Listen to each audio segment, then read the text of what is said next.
In today's video, I'm going to teach you how to make a collage on Microsoft Word.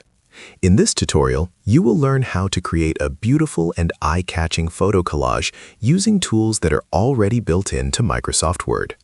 The best part is that you do not need any advanced design software. Everything can be done quickly and easily within a standard Word document. To get started, open Microsoft Word.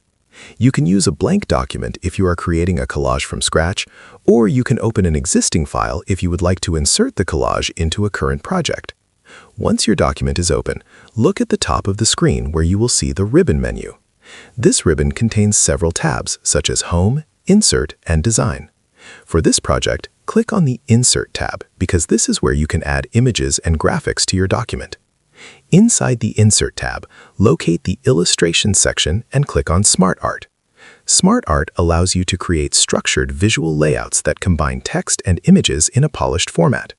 After clicking Smart Art, a gallery window will appear showing different categories of graphic layouts.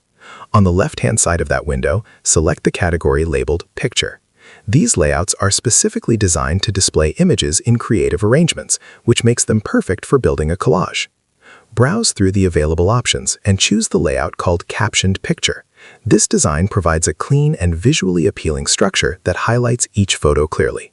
Once you have selected it, click OK, and the Smart Art layout will appear in your document. Now it is time to insert your photos. Click on the image placeholder within the layout. A prompt will appear allowing you to choose pictures from your computer. Select the images you would like to include in your collage. Repeat this process for each placeholder until all your selected photos are added. After inserting the pictures, you can refine the appearance of your collage, adjust the size of the Smart Art graphic if needed, and reposition it on the page for better alignment. If any image needs slight repositioning within its frame, you can make those adjustments to ensure everything looks balanced and visually pleasing. And that is it. You have successfully created a personalized photo collage directly in Microsoft Word. If you found this video helpful, let me know in the comments. Give it a like, subscribe to the channel, and don't forget to hit the notification bell.